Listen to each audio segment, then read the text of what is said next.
ಎಲ್ರಿಗೂ ನಮಸ್ಕಾರ ಸ್ನೇಹಿತರೆ, ಅಡುಗೆ ಚಾನಲ್ಗೆ ಸ್ವಾಗತ. ಇವತ್ತು ದ್ವಾದಶಿ ಅಡುಗೆ ಏನೇನು ಮಾಡಿದ್ದೆ ಅಂತ ನಿಮ್ಮ ಜೊತೆ ಶೇರ್ ಮಾಡ್ತೀನಿ. ಬನ್ನಿ ವಿಡಿಯೋ ಶುರು ಮಾಡೋಣ. ಬೆಳಗ್ಗೆ 5:30 ಆಗಿತ್ತು ಸ್ನೇಹಿತರೆ. 5:30ಗೆ ಅಡುಗೆ ಪ್ರಾರಂಭ ಮಾಡಿದ್ರೆ 7 ಗಂಟೆಗೆ ಅಡುಗೆ ಮುಗೀತು. ಮತ್ತು ಎಲ್ಲ ಇಟ್ಕೊಂಡು ಊಟಕ್ಕೆ ಕೊಡೋದ್ರೊಳಗೆ 7:15 ಆಗಿತ್ತು ಸ್ನೇಹಿತರೆ. ಮತ್ತು ನೀವೆಲ್ಲ ಎಷ್ಟು ಗಂಟೆಗೆ ಪಾರಣೆ ಮುಗಿಸಿದ್ರಿ ನನಗೆ ಕಮೆಂಟ್ ಮಾಡಿರಿ. ಮತ್ತು ಹಾಗೆಯೇ ಏನೇನು ಅಡುಗೆ ಮಾಡಿದ್ರಿ ಅಂತ ತಿಳಿಸ್ರಿ. ನಾನಿವತ್ತು ಏನೇನು ಅಡುಗೆ ಮಾಡಿದ್ದೆ ಅಂತ ನಿಮ್ಮ ಜೊತೆ ಶೇರ್ ಮಾಡ್ತಾಯಿದ್ದೀನಿ.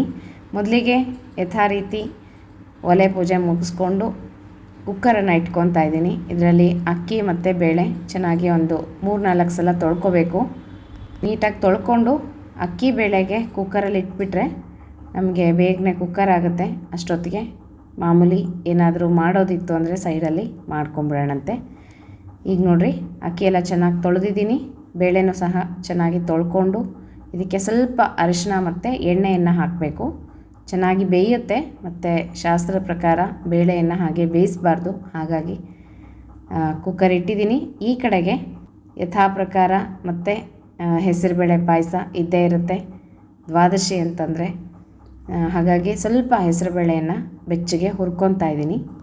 ದ್ವಾದಶಿ ಅಡುಗೆ ಅಂದಮೇಲೆ ಹೆಸರುಬೇಳೆ ಪಾಯಸ, ಅನ್ನದ ಗಂಜಿ ಇದ್ದೇ ಇರುತ್ತೆ, ನಿಮಗೆ ಗೊತ್ತಿದೆ. ಹಾಗಾಗಿ ನೋಡಿರಿ, ಹೆಸರುಬೇಳೆ ಎಲ್ಲ ಚೆನ್ನಾಗಿ ತೊಳೆದು ಬೇಯೋದಕ್ಕೆ ಇಟ್ಟಿದ್ದೀನಿ. ಈಗ ನಾನಿಲ್ಲಿ ಮಾವಿನಕಾಯಿನ ಹೆಚ್ಕೊತಾ ಇದ್ದೀನಿ. ಮಾವಿನಕಾಯಿ, ಬಿಸಿ ಉಪ್ಪಿನಕಾಯಿ ಮತ್ತು ಸ್ವಲ್ಪ ಮಾವಿನಕಾಯಿ ಚಿತ್ರಾನ್ನ ಮಾಡೋಣ ಅಂತ ಹೇಳಿಬಿಟ್ಟು. ಈಗಂತೂ ಇನ್ನು ಮಾವಿನಕಾಯಿ ಚೆನ್ನಾಗಿ ಬರುತ್ತೆ, ಇನ್ನೂ ದೊಡ್ಡದಾಗೆಲ್ಲ ಸಿಗುತ್ತೆ. ಉಪ್ಪಿನಕಾಯಿ ಹಾಕ್ಕೊಳ್ಳೋರಿಗೆ ಒಳ್ಳೆ ಕಾಲ ಇದು. ಇನ್ನೊಂದು ಸ್ವಲ್ಪ ದಿನ ಹೋಗಬೇಕು ಸ್ನೇಹಿತರೆ, ತುಂಬ ಚೆನ್ನಾಗಿ ಬರುತ್ತೆ. ಈಗ ಬರ್ತಾಯಿದೆ ಮಾವಿನಕಾಯಿ. ನೀವು ಸಹ ಉಪ್ಪಿನಕಾಯಿ ಮಾಡ್ಕೊಳ್ರಿ. ನಾನು ಹೋದ ವರ್ಷ ನಿಮಗೆ ತೋರಿಸಿದ್ದೀನಿ ಮಾವಿನಕಾಯಿ ಉಪ್ಪಿನಕಾಯಿ ಹೇಗೆ ಮಾಡ್ಕೋಬೇಕು ಅಂತ ಹೇಳಿ. ತುಂಬ ಚೆನ್ನಾಗಾಗಿತ್ತು ನಮ್ಮ ಮನೆಯಲ್ಲಿ. ಇನ್ನು ಸ್ವಲ್ಪ ಇದೆ, ಖಾಲಿ ಆಗೋದಕ್ಕೆ ಬಂದಿದೆ. ಇನ್ನು ನಾನು ಸಹ ಹಾಕ್ತೀನಿ ಮಾವಿನಕಾಯಿ ಉಪ್ಪಿನಕಾಯಿ. ಆದರೆ ತುಂಬ ಜಾಸ್ತಿ ಹಾಕಲ್ಲ. ದೊಡ್ಡದಾಗಿ ಆಮ್ಲೆಟ್ ಕಾಯಿ ಅಂತ ಸಿಗುತ್ತೆ, ಅದನ್ನು ಒಂದು 3 ಹಾಕ್ಕೊಂಡ್ರೆ 4 ಹಾಕ್ಕೊಂಡ್ರೂ ಸಾಕಾಗುತ್ತೆ, ಒಂದು ವರ್ಷಕ್ಕೆ ಬರುತ್ತೆ. ಈಗ ಮಾವಿನಕಾಯಿ ಎಲ್ಲ ಸಣ್ಣದಾಗಿ ಹೆಚ್ಚಿಟ್ಕೊಂಡಿದ್ದೀನಿ. ಈಗ ಒಂದು ಸ್ವಲ್ಪ ತುರ್ಕೊತಾ ಇದ್ದೀನಿ. ಇದು ಚಿತ್ರಾನ್ನ ಮಾಡೋಣ ಅಂತ ಹೇಳ್ಬಿಟ್ಟು. ತುಂಬ ಚೆನ್ನಾಗಿತ್ತು ಮಾವಿನಕಾಯಿ ಮಾತ್ರ. ಎಷ್ಟು ಹುಳಿ ಇತ್ತು ಅಂದರೆ ಸಿಕ್ಕಾಪಟ್ಟೆ ಹುಳಿ ಇದೆ. ಹಂಗಿರಬೇಕು ಉಪ್ಪಿನಕಾಯಿ ಹಾಕೋವಾಗ, ಮಾವಿನಕಾಯಿ ಹುಳಿ ಇರಬೇಕು ಮತ್ತು ಈ ರೀತಿಯಾಗಿರಬೇಕು. ಕೆಂಪಿಗೆ ಹಣ್ಣಾದಂಗೆ ಆಗಿಬಿಟ್ರೆ ಉಪ್ಪಿನಕಾಯಿ ಚೆನ್ನಾಗಿರೋದಿಲ್ಲ, ಕೆಟ್ಟೋಗ್ಬಿಡುತ್ತೆ, ತುಂಬ ದಿನ ನಮಗೆ ಇರೋದಿಲ್ಲ. ಹಾಗಾಗಿ ಮಾವಿನಕಾಯಿ ಗಟ್ಟಿ ಇರಲಿಕ್ಕೆ, ಚೆನ್ನಾಗಿರಲಿಕ್ಕೆ ತಂದ್ಕೊಂಡು ಹಾಕ್ಕೊಂಬಿಡ್ರಿ. ಉಪ್ಪಿನಕಾಯಿ ಒಂದು ವರ್ಷಕ್ಕೆ ಇರುತ್ತೆ. ಬೇಸಿಗೆ ಬಂತು ಅಂದರೆ ಸ್ನೇಹಿತರೆ, ಮಾವಿನಕಾಯಿ ಉಪ್ಪಿನಕಾಯಿ, ಹಪ್ಪಳ ಸಂಡಿಗೆಗಳು ಮಾಡೋದೇನೆ ಇದೇ ಒಂದು ಕೆಲಸ. ಯಾಕಂದರೆ ಒಂದು ವರ್ಷ ನಮಗೆ ತಿನ್ನಲಿಕ್ಕೆ ಬೇಕು ಅಂದರೆ ಈಗ ಕಷ್ಟಪಟ್ಟು ಮಾಡ್ಕೊಳ್ಳೇಬೇಕಾಗತ್ತೆ. ಮಧ್ಯದಲ್ಲಿ ನಮಗೆ ತಿನ್ನಬೇಕು ಅಂದಾಗ ಇರೋದಿಲ್ಲ. ಹಾಗಾಗಿ ಅಂಥ ಸಮಯದಲ್ಲಿ ನಮಗೆ ನೆನಪಾಗುತ್ತೆ, ಅಯ್ಯೋ ಅವಾಗ ಉಪ್ಪಿನಕಾಯಿ ಹಾಕಿದರೆ ಚೆನ್ನಾಗಿರ್ತಿತ್ತಲ್ವಾ, ಹಪ್ಪಳ ಸಂಡಿಗೆ ಮಾಡ್ಕೊಂಡಿದ್ರೆ ಚೆನ್ನಾಗಿರ್ತಿತ್ತಲ್ವಾ ಅಂತ ಅನಿಸುತ್ತೆ. ಹಾಗಾಗಿ ಈಗ ನೋಡಿರಿ, ಒಂದು ಕಡೆ ಹೆಸರುಬೇಳೆನೂ ಚೆನ್ನಾಗಿ ಬೇಯ್ತಾ ಇದೆ. ಇನ್ನೊಂದು ಸ್ವಲ್ಪ ಬೆಂದರೆ ಸಾಕು. ಈ ಕಡೆಗೀಗ ಉಪ್ಪಿನಕಾಯಿ ಮಾಡ್ಕೊಂಬಿಡೋಣ ಸ್ನೇಹಿತರೆ. ಮೊನ್ನೆ ಒಬ್ಬರು ಕಮೆಂಟ್ ಹಾಕಿದ್ರು, ಬಿಸಿ ಉಪ್ಪಿನಕಾಯಿ ಮಾಡಿ ತೋರಿಸ್ರಿ ಮಾವಿನಕಾಯ್ದು ಅಂತ ಹೇಳ್ಬಿಟ್ಟು. ತುಂಬ ಸಲ ತೋರಿಸಿದ್ದೀನಿ ನಾನು, ಈಗ ಮತ್ತೆ ತೋರಿಸ್ತಾ ಇದ್ದೀನಿ, ನೋಡ್ಕೊಳ್ರಿ. ಒಂದು ಕಡೆಗೆ ಬಾಣಲೆ ಇಟ್ಟಿದ್ದೀನಲ್ಲ, ಅದರಲ್ಲಿ ಎಣ್ಣೆ ಹಾಕಿಬಿಟ್ಟು ಸಾಸಿವೆ, ಜೀರಿಗೆ, ಇಂಗು, ಅರಿಶಿನ ಪುಡಿ ಇಷ್ಟೇ ಹಾಕಬೇಕು. ಕಡಲೆಬೇಳೆ, ಉದ್ದಿನಬೇಳೆ ಎಲ್ಲ ಏನು ಹಾಕಬಾರ್ದು. ಮಾವಿನಕಾಯಿ ಬಿಸಿ ಉಪ್ಪಿನಕಾಯಿ ಚೆನ್ನಾಗಿರೋದಿಲ್ಲ. ಸ್ವಲ್ಪ ಕರಿಬೇವಿನ ಸೊಪ್ಪು ಹಾಕಿದ್ದೀನಿ ತೊಳೆದ್ಬಿಟ್ಟು. ಈಗ ಹೆಚ್ಚಿರುವಂಥ ಮಾವಿನಕಾಯಿನ ಒಗ್ಗರಣೆಗೆ ಹಾಕ್ತಾಯಿದ್ದೀನಿ. ಚೆನ್ನಾಗಿ ಇದನ್ನು ಒಂದು ಸಲ ಈ ರೀತಿಯಾಗಿ ಒಗ್ಗರಣೆಯಲ್ಲಿ ಬಾಡಿಸ್ಕೊಂಡ್ಬಿಟ್ಟು ಇದಕ್ಕೆ ನೀರು ಹಾಕಬೇಕು. ನೀರು ಹಾಕಿ ಮಾವಿನಕಾಯಿ ಮುಳುಗುವಷ್ಟು ನೀರು ಹಾಕಿ ಬೇಯಿಸೋದಕ್ಕೆ ಬಿಡಬೇಕು. ಬಿಸಿ ಉಪ್ಪಿನಕಾಯಿ ಹೀಗೆ ಮಾಡ್ಕೋಬೇಕು. ಯಾಕಂದರೆ ನೀರು ಯಾಕೆ ಹಾಕಬೇಕು ಅಂದರೆ ನಮಗೆ ರಸ ಬೇಕು ಅಲ್ವಾ. ಬರೀ ಹೋಳಿದ್ರೆ ತಿನ್ನೋದಕ್ಕಾಗೋದಿಲ್ಲ, ಚೆನ್ನಾಗೂ ಬರೋದಿಲ್ಲ. ಹಾಗಾಗಿ ನಮಗೆ ರಸ ಎಷ್ಟು ಬೇಕೋ ನೋಡಿಕೊಂಡು ನೀರನ್ನು ಹಾಕ್ಕೊಂಡು ಅದನ್ನು ಬೇಯಿಸೋದಕ್ಕೆ ಇಟ್ಟಿದ್ದೀನಿ. ಈ ಕಡೆಗೆ ಹೆಸರುಬೇಳೆನೂ ಬೆಂದಿದೆ. ಸ್ವಲ್ಪ ನಾನು ಬೆಲ್ಲವನ್ನು ಹಾಕ್ತಾಯಿದ್ದೀನಿ, ರುಚಿಗೆ ತಕ್ಕಷ್ಟು ಬೆಲ್ಲ ಹಾಕಿ. ಈ ಬೆಲ್ಲ ಕರಗಲಿ. ಇವತ್ತು ಬೆಲ್ಲ ಕುಟ್ಕೊಳ್ಳೋದಕ್ಕೂ ಆಗಲಿಲ್ಲ ಸ್ನೇಹಿತರೆ, ಕರಣೆ ಹಾಗೆ ಹಾಕಿದ್ದೀನಿ ನಾನು. ಕರಗುತ್ತೆ ಬೇಗನೆ, ಏನೂ ತೊಂದರೆ ಇಲ್ಲ. ಸ್ವಲ್ಪ ಉಂಡೆ ಬೆಲ್ಲ, ಆ ಥರದ ಮೆತ್ತನ ಬೆಲ್ಲ ತೊಗೊಂಡ್ರೆ ಬೇಗನೆ ಕರಗಿಬಿಡುತ್ತೆ. ಅದು ಕರಗಲಿ. ಅಷ್ಟೊತ್ತಿಗೆ ಈ ಕಡೆಗೆ ನಾನು ನೋಡಿರಿ, ಮಾವಿನಕಾಯಿ ಎಲ್ಲ ಚೆನ್ನಾಗಿ ಬೆಂದಿದೆ. ಆಗಲೇ ಗೊತ್ತಾಗುತ್ತೆ. ಹೀಗಂದರೆ ನಮಗೆ ಮೆತ್ತಗಾಗಿರುತ್ತೆ, ಬೇಗನೆ ಬೇಯುತ್ತೆ ಮಾವಿನಕಾಯಿ. ಈಗ ಮಾವಿನಕಾಯಿ ಬೆಂದಿದೆಯಲ್ಲ, ಇದಕ್ಕೆ ರುಚಿಗೆ ತಕ್ಕಷ್ಟು ಬೆಲ್ಲ ಚೆನ್ನಾಗಿ ಹಾಕಬೇಕು. ಯಾಕಂದರೆ ಹುಳಿ ಇರುತ್ತೆ ಮಾವಿನಕಾಯಿ. ಆ ಹುಳಿ ಮುರಿಬೇಕು ಅಂದರೆ ಸಮ ಬೆಲ್ಲ ಹಾಕಬೇಕು. ನಾನಿಲ್ಲಿ ಇಷ್ಟು ಬೆಲ್ಲನ ಹಾಕಿದ್ದೀನಿ, ಕರೆಕ್ಟಾಗಿದೆ. ಸಿಹಿ ಮತ್ತು ಹುಳಿ ಎಲ್ಲ ಸರಿ ಹೋಗಿದೆ. ಹಾಗಾಗಿ ಬೆಲ್ಲ ಚೆನ್ನಾಗಿ ಹಾಕಬೇಕು, ಇಲ್ಲಾಂದರೆ ತುಂಬ ಹುಳಿ ಇರುತ್ತೆ, ಅನ್ನಕ್ಕೆ ತಿನ್ನೋದಕ್ಕೂ ಆಗೋದಿಲ್ಲ. ರುಚಿಗೆ ತಕ್ಕಷ್ಟು ಉಪ್ಪನ್ನು ಹಾಕಬೇಕು. ನೀರು ಕಡಿಮೆ ಆಯಿತು ಅನಿಸಿದ್ರೆ ಇನ್ನು ಸ್ವಲ್ಪ ನೀರನ್ನು ಹಾಕ್ಕೋಬೋದು. ಈಗ ಪುಡಿಯನ್ನು ಹಾಕ್ತಾಯಿದ್ದೀನಿ. ಇದು ಸಾಸಿವೆ, ಮೆಂತ್ಯ, ಒಣಮೆಣ್ಸಿನ್ಕಾಯಿ ಹುರಿದು ಪೌಡರ್ ಮಾಡಿ ನಾನು ಒಂದು ಡಬ್ಬಿಗೆ ಹಾಕಿ ಇಟ್ಕೊಂಡಿರ್ತೀನಿ, ಬಿಸಿ ಉಪ್ಪಿನಕಾಯಿಗಳಿಗೆ ಇರುತ್ತೆ ಅಂತ ಹೇಳ್ಬಿಟ್ಟು. ಸಾಸಿವೆ ಜಾಸ್ತಿ ಹಾಕಬೇಕು, ಮೆಂತ್ಯ ಸ್ವಲ್ಪ ಹಾಕಬೇಕು. ಈಗ ನಾವು 2 ಚಮಚದಷ್ಟು ಸಾಸಿವೆ ತೊಗೊಂಡ್ರೆ ಒಂದು ಅರ್ಧ ಚಮಚದಷ್ಟು ಅಷ್ಟೇ ಮೆಂತ್ಯ ಹಾಕಬೇಕು. ಮೆಂತ್ಯ ಜಾಸ್ತಿ ಹಾಕಬಾರ್ದು. ಮತ್ತು ಒಣಮೆಣ್ಸಿನ್ಕಾಯಿ ಖಾರಕ್ಕೆ ನೋಡಿಕೊಂಡು ಚೆನ್ನಾಗಿ ಹುರಿದು ಅದನ್ನು ಪೌಡರ್ ಮಾಡಿ ಇಟ್ಕೊಳ್ಳೋದು. ನೋಡಿರಿ ಇಷ್ಟು ಗಟ್ಟಿ ಆಗುತ್ತೆ. ಆ ಪುಡಿ ಹಾಕಿದ್ಮೇಲೆ ಸ್ವಲ್ಪ ಗಟ್ಟಿ ಆಗುತ್ತೆ. ಇಲ್ಲ ನಮ್ಗೆ ಇನ್ನೊಂದಷ್ಟು ರಸ ಬೇಕು ಅಂತಂದರೆ ಇನ್ನೂ ಸ್ವಲ್ಪ ನೀರು ಹಾಕ್ಕೊಳ್ರಿ. ಅದು ಗಟ್ಟಿ ಬರಲಿಕ್ಕೆ ನೀವು ಬೇಕಂದರೆ ಸ್ವಲ್ಪ ಕಡಲೆ ಹಿಟ್ಟು, ಅಕ್ಕಿ ಹಿಟ್ಟು ಏನಾದರೂ ಹಾಕೋಬೋದು. ಯಾಕಂದರೆ ಒಂದೊಂದು ಸಲ ಬಿಸಿ ಉಪ್ಪಿನಕಾಯಿ ನೀರಾಗಿಬಿಡುತ್ತೆ. ಹಾಗಿದ್ರೂ ತಿನ್ನೋದಕ್ಕೆ ಚೆನ್ನಾಗಿ ಅನಿಸೋದಿಲ್ಲ. ಸ್ವಲ್ಪ ನಮಗೆ ಗಟ್ಟಿಯಾಗಿ ಮಂದವಾಗಿರಬೇಕು ಅಂದರೆ ಸ್ವಲ್ಪ ಕಡಲೆ ಹಿಟ್ಟು ಅಥವಾ ಅಕ್ಕಿ ಹಿಟ್ಟು ಏನಾದರೂ ಕಲಸಿ ಹಾಕೋಬೋದು.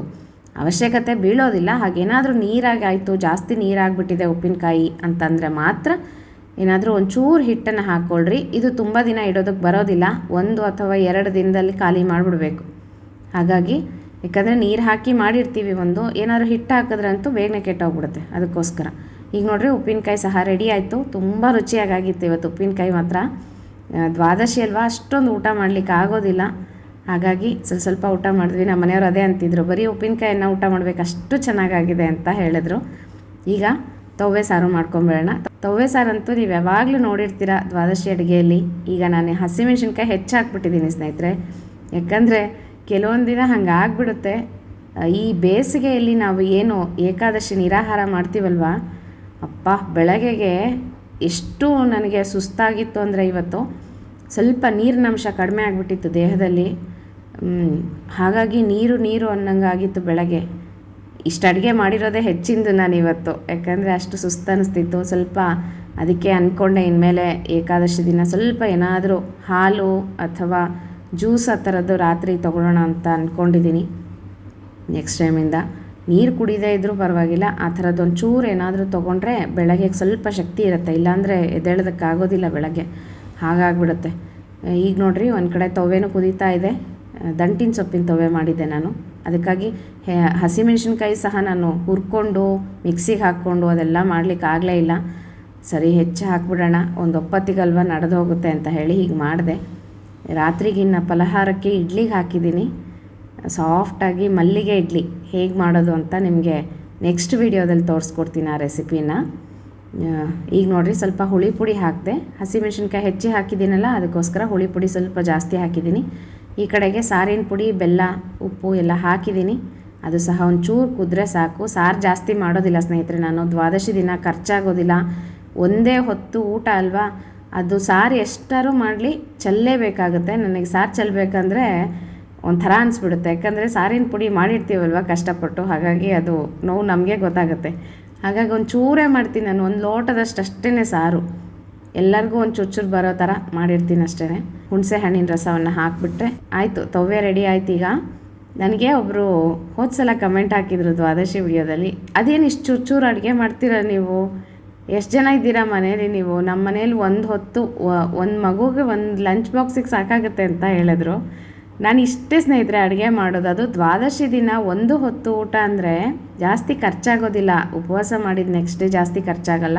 ಸುಮ್ಮನೆ ಜಾಸ್ತಿ ಮಾಡಿ ಚೆಲ್ಲೋದ್ರಕ್ಕಿಂತ ಎಷ್ಟು ಬೇಕೋ ಅಷ್ಟು ಮಾಡಿಕೊಂಡು ಊಟ ಮಾಡೋದು. ಅದೇನೋ ಗೊತ್ತಿಲ್ಲ, ಇಷ್ಟು ಮಾಡಿರ್ತೀನಿ ಅದರಲ್ಲೇ ಉಳಿದಿರುತ್ತೆ. ನಮ್ಮ ಮನೇಲಿ ಖರ್ಚಾಗೋದಿಲ್ಲ ಅಷ್ಟೊಂದು.